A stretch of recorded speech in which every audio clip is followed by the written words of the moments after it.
We are here today an announcement that I know many parents in this city have been waiting for quite some time, and that is that vaccines are now available for children 5 to 11 years old in the country, and starting Monday they'll be available here in the city of Detroit. I'm going to take a minute and show you what is happening and why this is important, and then you're going to get a chance to hear from some medical experts and Dr. Vitti, who I think has done a great job in getting all of the children back in school. There's no question it's not the same learning experience by Zoom, and the Detroit public school system has just done a terrific job. It will be so much better if the children can be vaccinated and be that much safer. But let me show you what is happening here. We are in the room named for Skylar Herbert. Skylar was the 5-year-old daughter of a Detroit police officer and a Detroit firefighter, one of the youngest victims of COVID in the United States. She had a rare side effect that caused her death. She went from a very healthy and vibrant young girl. And so here we are at Detroit Public Safety Headquarters, and this conference room is the Skylar Herbert conference room, and it's a reminder to all of us how fragile life is. And if the Skylar's parents had the vaccine available a year and a half ago, there's no doubt that they would have acted to get her protected, but we never lose sight in the city of Detroit at what's at stake on this vaccination effort. As I've been saying for months, I expected in November we would see the COVID rate in Michigan climb. And this was a time I hoped that I was wrong, but what's happening is pretty predictable. The flu season in Michigan is pretty predictable. This is what the COVID hotspot map looked like in America in August. And down in the South, where people were indoors in the hot weather with the air conditioning, COVID spread rapidly. But up in the Midwest and the North, where in August we're outside, it did not. And some people thought that meant we were somehow protected. But in all the years I ran the hospital system, I knew November, December, January, people come indoors, they're breathing the indoor air, the flu spreads, and here's the way that same map looks today. It's reversed. In the South, where they're outside, the COVID spread has all but been eliminated. But up here in the Midwest, and particularly in Michigan, it is climbing right now. And as we head toward Thanksgiving, folks who are not vaccinated are going to be more and more vulnerable. And of course, we've had issues at the schools where the vaccinations were not approved for children under the ages of 12, and that's been something that I think every teacher, school administrator, and many parents in America have been waiting for. So the Pfizer vaccine now been approved by the CDC and the FDA. It's been proven safe and effective. We got every day 450 children in our state are coming down with COVID. And up until now, we didn't have any way of preventing that. Starting now, we do. Because as the tests have shown over and over, the Pfizer vaccine effectively prevents your child from getting COVID. I suspect the Moderna vaccine will get approved in the coming weeks. Pfizer was just ahead of the schedule on the clinical trials in demonstrating how it worked. And on the rare cases where a vaccinated child does have a breakthrough infection, those infections have been mild. It will protect you almost surely against getting it, but if you get it, protects our children and really adults too from being hospitalized. And so somebody says, I got vaccinated, but I still got sick. It's possible that happens. It's extremely rare that I've been vaccinated and I'm in the hospital because your body fights it off that much faster. So the city of Detroit is now offering appointment-only child vaccine clinics for 5 to 11-year-olds. And let me tell you what we are doing. We're going to be doing this at the Health Department office at Mack and Woodward, Monday through Friday, 4 to 8. You can bring your child over after school, or at the Northwest Activity Center. We're open all day, 9 to 7, 9 to 1 on Saturdays. And when you book your appointment for the child, you'll be booked the same time 3 weeks later, because it's a 2-shot dose, and so they will take care of booking you. But we wanted to do this by appointment because every parent knows that to take a kid into the doctor to get a shot can be a scary experience for children. And so we are setting up a separate process to make this as comfortable and reassuring for our kids. And Dr. Vitae is going to talk about what he's going to do, but we're going to continue to partner with more and more outreach efforts. Some of the details that you might not have heard about. The doses are 1/3 as big as for adults. So this is why it took so long. They had to do the clinical trial, find the right balance of what's the dose that would protect your child, but also has little chance of side effects. And so the children will get in a dose 1/3 the amount of what adults would get. They will get those doses 3 weeks apart, just like everybody else. And you can expect your child to be at full immunity 2 weeks after their second dose. So the sooner we start this, the sooner the children are protected. So, what do you need to do? A parent or legal guardian has to bring the child in. So we can't have somebody else saying, I'm getting this child vaccinated. This is a decision for the parents and legal guardians to make, and so you're going to have to accompany them to the appointment. You can call right now, same number we've been using for the last year and a half, 313-230-0505, and the child vaccine centers are going to start to be open on Monday. So you can call today and make a Monday appointment. And all the other centers are still open for the adults. This is the child center. You have to come with your child. You're going to have to sign the paperwork. You're going to have to bring your photo ID. So we want to make sure we've got protections in place so nobody calls up and says, somebody vaccinated my child and they weren't authorized. We are going to make sure a parent or legal guardian does accompany the child and that we verify it with photo ID. We are setting up separate children operations. We're going to have pediatric clinicians, nurses, and clinical staff that are experienced in dealing with children. There's going to be extra time because we want to make sure that children have time to be comfortable. The doses are going to be clearly labeled. They're going to be in separate rooms, separate environments. And the reason for the appointment is this: I don't want 14 or 15 children in a walk-in sitting around waiting and having time to build anxiety.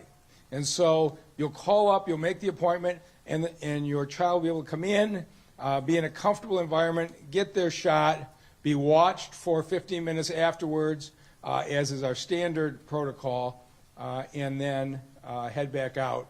And all of the proper procedures are in place to make sure the adult doses and the adult vaccinations are totally separate from the children's doses and the children's vaccinations. And then for everybody else, the 13 centers are still open for everybody 12 and up on a walk-in basis. And given what's happening right now with COVID in the city, if you had 2 shots and your second shot was more than 6 months ago, you should get your third shot right away. If you haven't had any shots, it's all the more urgent for you to do it. I know you've heard this over and over, but what we saw happen in Florida once, was happened in Florida this summer, was as soon as the hospital started to fill up, people started to run in to get their shots. Please don't wait. This is your last chance, as we're watching these trend lines come up, to be protected before the traditional flu season.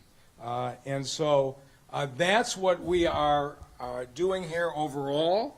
And with that, I am going to turn this over to our outstanding health director, who's been waiting for this day for a while, Denise Fair. Denise Fair Razzo. Thank you, Mr. Mayor. All right. So I am so thrilled today that we are announcing that the health department will be offering the Pfizer vaccine for children ages 5 to 11. We have been waiting a long time for this. To date, there are approximately 68,000 Detroit children who are now eligible for the vaccine, ages 5 to 11. Now, I don't have children, but I have 11 nieces and nephews.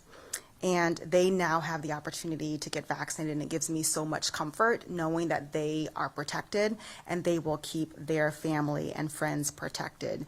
We know that the number of COVID cases remains high in children, and so until we can get more children vaccinated, until we can get more people in the city of Detroit vaccinated, these numbers will continue to increase, which is why it's so important now more than ever to take the time to get vaccinated. As the mayor mentioned, now that we're rolling out the vaccine to all sites across the city, we are taking steps to make sure that your children are protected when they come to either the health department or the Northwest Activity Center.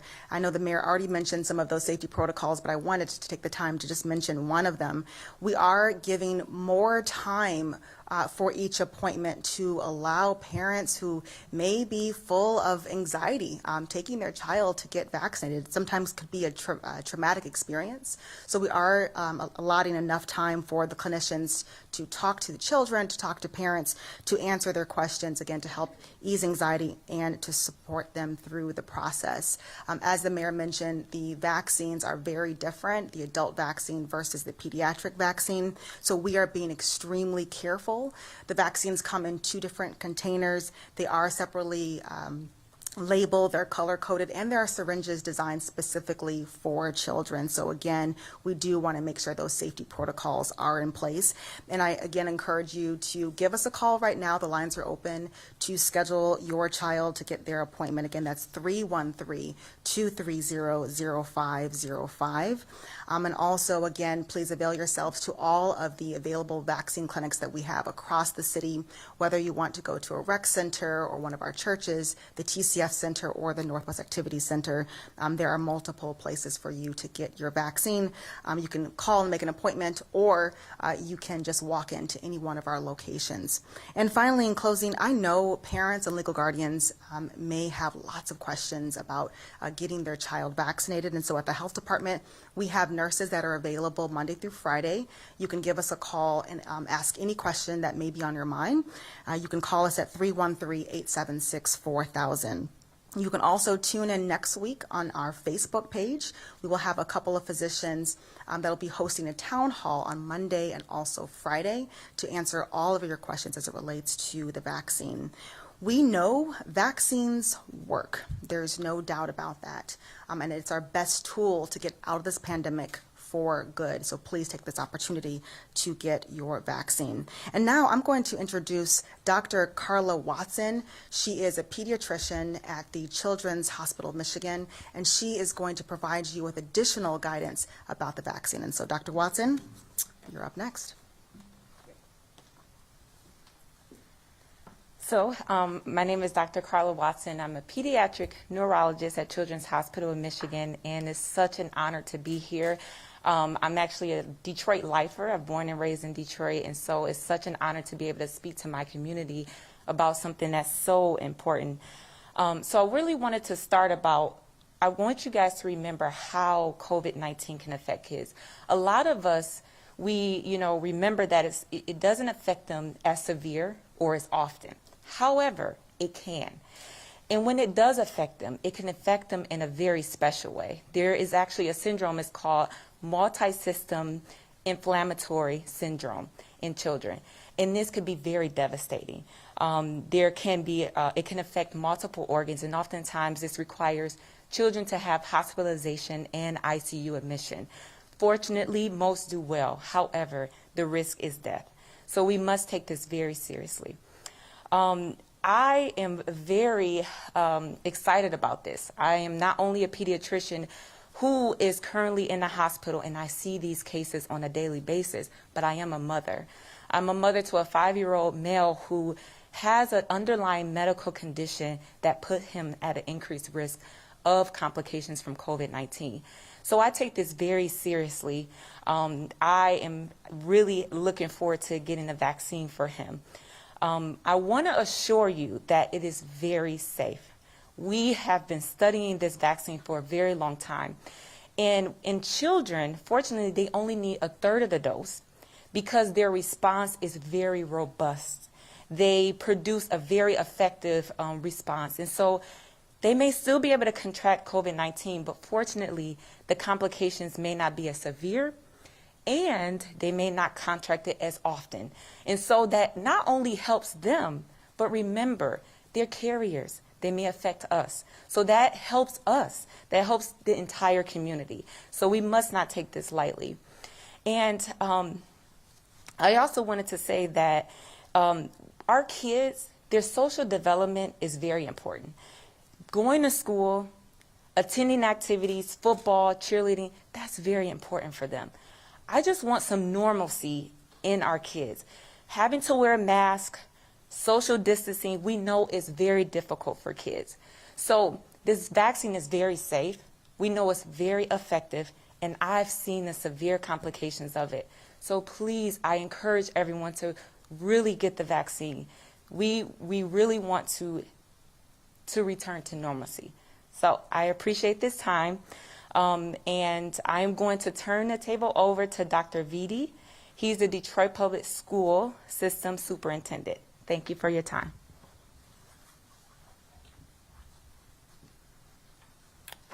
Good morning, everyone. This is exciting news for us as a school district. Obviously, we're back in person. It's exciting to see our students back, but it's been challenging. And I commend our principals, our assistant principals, and our teachers, and our support staff. They always make it work, but they're making it work in a different type of learning environment because COVID is still a reality. This vaccine, I think, will allow us to move to the next step of this return to normalcy, whatever that means. But with that said, we will partner with the Detroit Health Department, as we have been partnering for the past almost 2 years now, with information, awareness about the vaccine. We'll also open up our schools on weekends during the school week so that students can participate in the vaccine, and anyone who hasn't had the vaccine yet participate as well.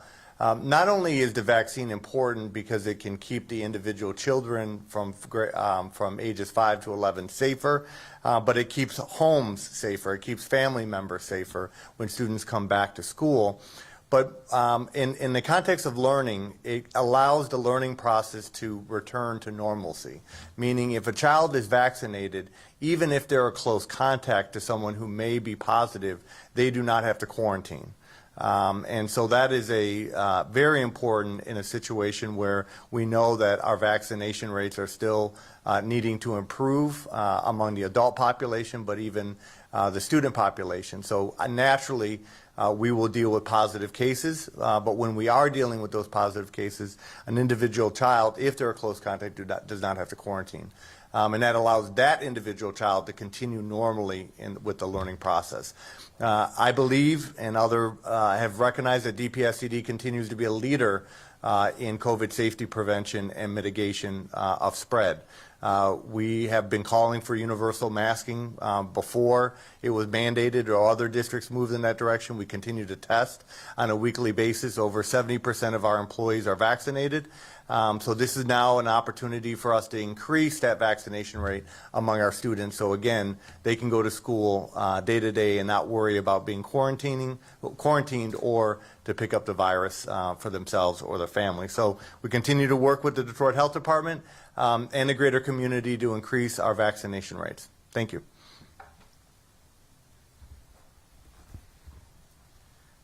All right. With that, we'll take any questions.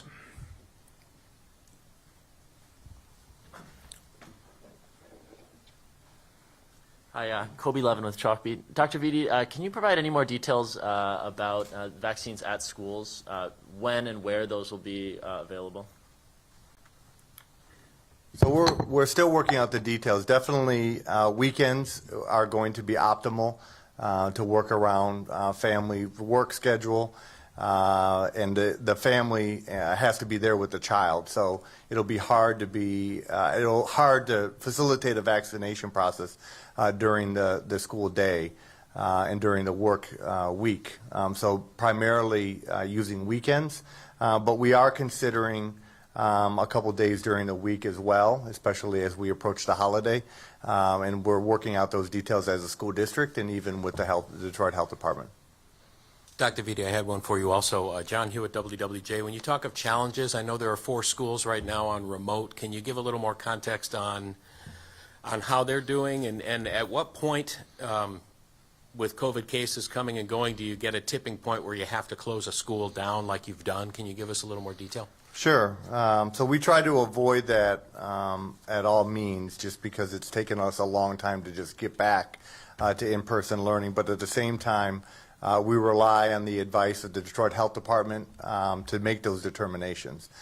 So just to give you a sense right now, since the beginning of the school year, we've had about 680 students that have tested positive, only about 133 staff, and that's because 70% of our staff is vaccinated.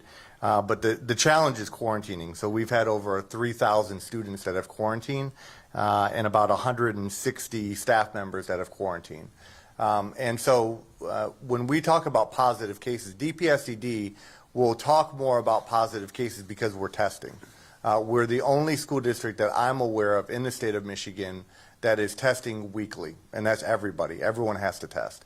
And so we are very transparent about positive cases. By identifying the positive cases, we prevent the spread and we prevent the outbreak. So although we run 100 buildings, about 50,000 students, well over 7,000 employees, at this point we've only had 9 outbreaks. And that's extraordinary when you consider the numbers. But that's because we're testing and we're enforcing the universal masking.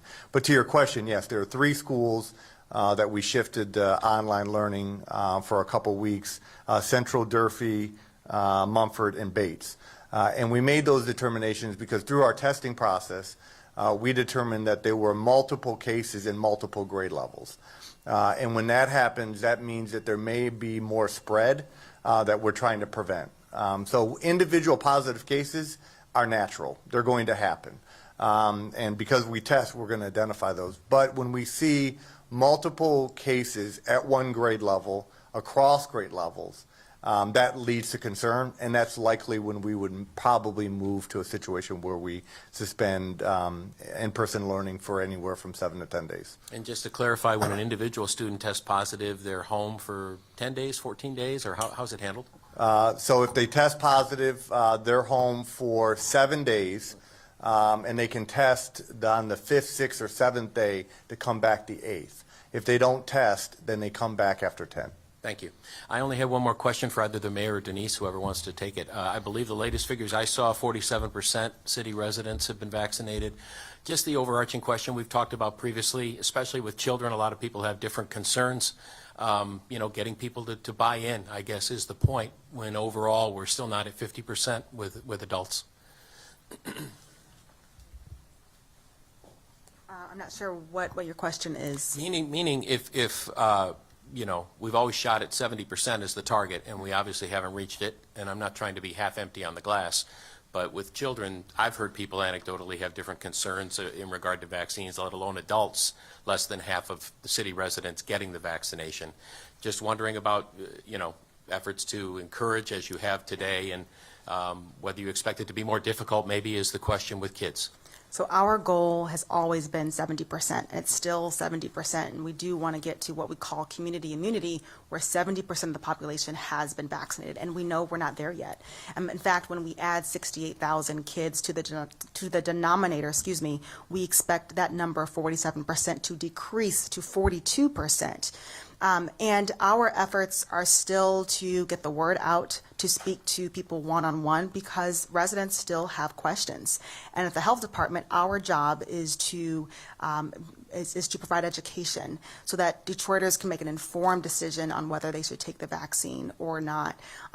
We know our phones are off the hook. We are vaccinating about 800 people per day for the 3rd dose and also the booster shot. And so I imagine those numbers will continue to climb. We remain hopeful that we will see positive trends over the next several months. Thank you. Yeah, one more for Dr. Vitti. In terms of the quarantines that we're already seeing, how many of those are occurring in this 5 to 11 age group where the vaccine will be newly available? Yeah, I'd have to break down those numbers. I would generally say, yeah, I'd have to break down actually the numbers. I was going to make an estimation, but I'd rather just give you back the numbers. It's across the board, but obviously our high school students are interacting more with each other than our elementary students, especially when you look at extracurricular activities. But proportionally, we have more students obviously in grades K through 8 than 9 through 12, so the numbers may be somewhat similar. But overall, we're seeing more interaction at the high school level than at the K-8. And that's to be expected because students are older. They have access to more activities and they have more freedom as older students. All right, thank you very much. All right, so we're going to move the topic now from COVID to evictions, where we have been having enormous success, and we want to make sure that we reach those families that we may not have gotten to yet. So I'm going to show you the success we're having in the Eviction Assistance program, and then if you are facing rent arrearage, facing eviction, the city is here to help, and I want to show you exactly how. So again, we have $60 million still available to help for back rent and to prevent your eviction. We've already approved $60 million of financial assistance. We have prevented between 6,000 and 7,000 evictions. So you may read nationally about stories about eviction crises, but because the city of Detroit has been there and been on the side of our renters, it has been far less here in the city. And we are helping you in 3 ways. And if you haven't taken advantage of this, the point today is to emphasize this. First, we are providing legal representation for you in court. And I would say to the media, which has done a really nice job of helping us on this, our biggest problem is this. The lawyers are paid for you. Because you're a resident of the city of Detroit, the city of Detroit is providing you a lawyer. They'll represent you in landlord-tenant court. But if you don't answer the eviction notice you get served with the court documents and you don't answer, we can't represent you. Even if, so when you get the document, you can call us, we'll get you a lawyer right away, or the day of your hearing, if you just log on to that hearing, the city has courtroom lawyers who are representing every person that comes through. So if you just log in and make your appearance in court, you'll immediately have a city attorney representing you. So this is one of the benefits of being in the city of Detroit right now, is you have a lawyer if you're being evicted. We can do a couple of things. We have, because of the Biden administration and Governor Whitmer's efforts, back rent assistance available and potentially help on back utilities. Those programs are there. The money is there. It's meant to keep you in your home. We do not need any more vacant units in the city of Detroit. So the goal is to keep everybody in your home, and so far it's gone very well. The other piece that we have added is this. While we can help you in your back rent, if you would like to get into a good paying job quickly so that you can handle your future rent, Detroit at Work has an immediate job placement program. And I'm really pleased with the number of people that we are seeing who are saying to us, and I'm talking to the folks on the phone all the time, and people who have, normally it's not one thing that's happening in their lives. Normally there are a number of pressures that are occurring, and we can say, okay, we'll get you a lawyer. We'll help you on the back rent, clear out your arrearage. We can even help you get some repairs to your house, and we can help you get into a good paying job so you can pay off the rent in the future. We are standing behind you in this crisis. So whether you're a landlord or a tenant, you don't have to wait for eviction proceedings. We can actually help you before you ever get that notice if you're falling behind. And so you can go online at DetroitEvictionHelp.com, or you can call 866-313-2520. And again, I'd ask for the media's help. The online process is going extremely well. People who are sophisticated on the internet, they're getting online, they're getting help, it's working well. It's the folks who aren't on the internet, who need to dial this number that we're really looking to reach today. And I hope the media will help us in this to say, if you're behind in your rent, you're not on the internet, call this number and we will walk you through it and we will get you your lawyer. And the staff at Wayne Metro will help you do the process right over the phone. 7,000 families, 6,700 plus, have had their evictions prevented already. We have this down to a science. We've added more lawyers. We're adding more capacity, and we want to be there to help you. So, what if your landlord hasn't already started eviction? You can still get help. If your income is under $44,800 for a single-person household, higher than that for a family of four, $64,000, and you were negatively impacted by COVID, you don't have to wait for the eviction. If you're behind in the rent, call. Call today and we will get you the help, and you don't have to get the eviction notice in the first place. We can get you back to square one. And what if my landlord has started the eviction process? Again, you start the process, call the number, you're going to have a Detroit paid for lawyer. And the key thing is you have to show up for your virtual court dates because then the lawyers will be there to help you. Almost all of the evictions that are happening today in 36th District Court, the tenant doesn't show up. That's the great majority.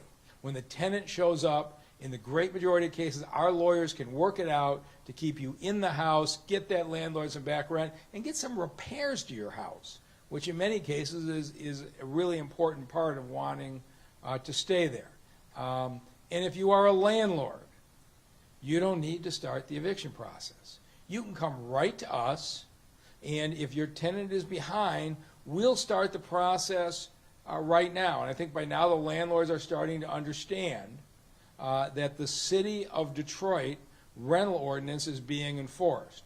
If you have a rental unit that does not have a certificate of compliance, 36th District Court will not allow you to evict somebody because you were illegally renting in the first place. And so I think you're going to find the 36th District Court process is not going to be friendly to you. I can't say enough about Chief Judge Bill McConico and the 36th District Court judges who have taken a strong stand to say to the landlords in this town, if your unit isn't up to code, you haven't followed the law, don't expect the court to use the law to throw somebody out. We don't want to get into this fight with the landlords. Call us.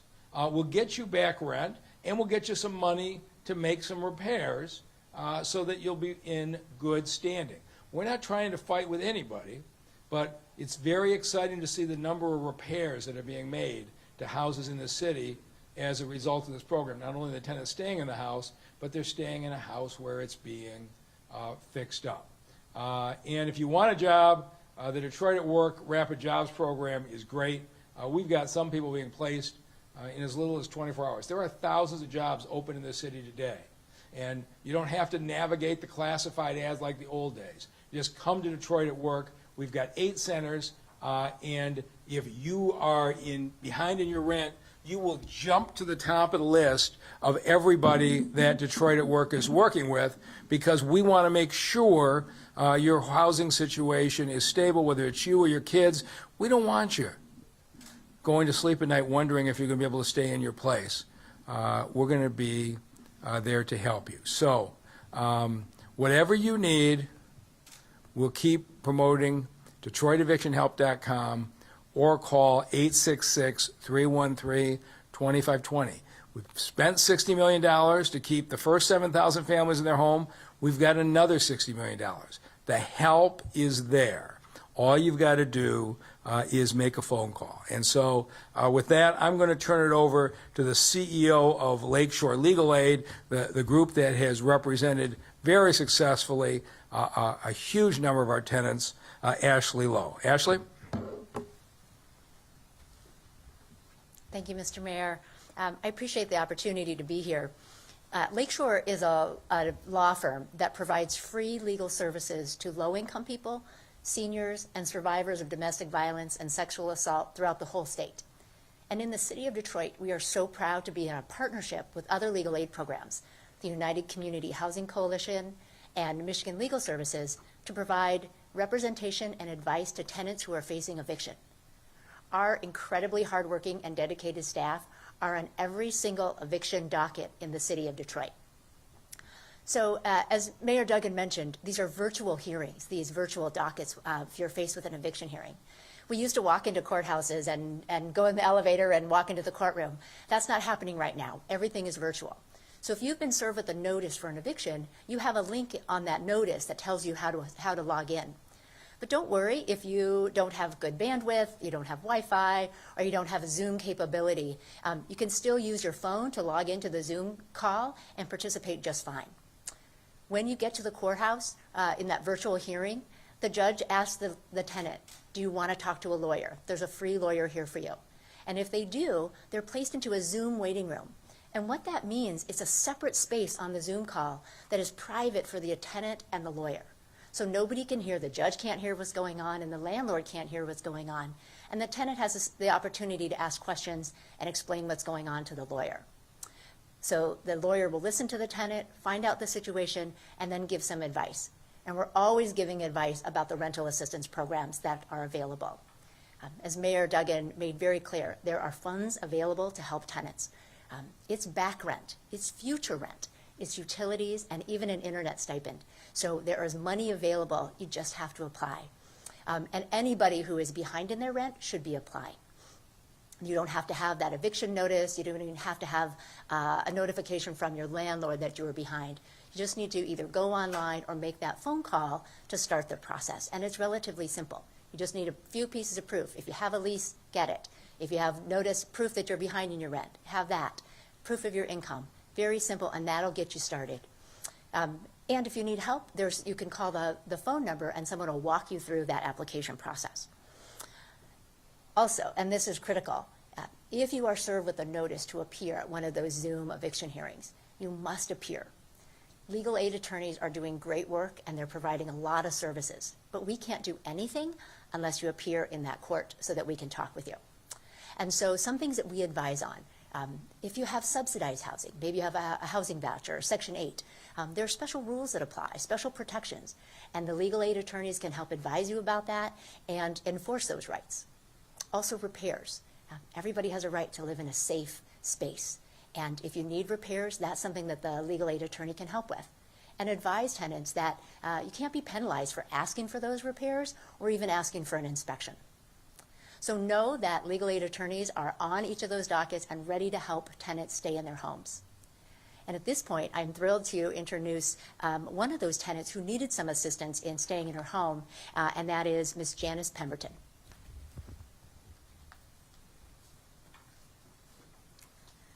Thank you very much. I want to thank Mayor Duggan, Corey, and Chelsea for calling for me to come down. I appreciate it. My name is Janice Pemberton. I live on the east side of Detroit. I've been in Detroit since since 66. So I got behind in my rent because I had a roommate, but when he passed, I fell behind. And I called my landlord, and he came over, and we had a talk, and he introduced me to this program. So I called, and I did what they asked me to do. But I have a jewel of a landlord. He never evicted me. He never told me I had to move. He worked with me. When he came to pick up my rent, he took what I had, and he never asked me, when you going to have this, when you going to have that. But he really is a good guy, and I really love him for letting me live in my home because I have a handicapped daughter. She had a stroke, and so she lives with me. She had a stroke at work. She had 3 strokes, really, but the last one was real detrimental. And I appreciate Mayor Duggan for having this program and introduced and helping me, and I thank God that I didn't have to move or whatever. And I really appreciate this program. And it's so many people that need help, but they don't know how to reach out for it. And I am so glad that I was here to speak. If they are listening, whoever needs help, I advise them to go into the SERA program and get help. And I appreciate that. And thank you all for having me. That was fantastic. Thank you. And so, Ms. Pemberton, I think, did a beautiful job. We have nearly 7,000 people like Ms. Pemberton. Everybody has an individual story. People were hit hard in this crisis, and we're there to stand by you and to help. And we will help you just as we help Ms. Pemberton. Thank you so much for telling that story, and we'll take any questions now on the housing issue. Yeah, Mayor, I just wanted to know, you said 6,700 with the first round of money, and now you have another 60 million. Do you anticipate similar numbers, and or how do you characterize the need as far as how many households are out there, in this situation? Well, what's happening is this, that for a long time, the 36th District Court had a moratorium on the final writ of eviction. And so there weren't a lot of people actually being forced out of their home.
Morning to you.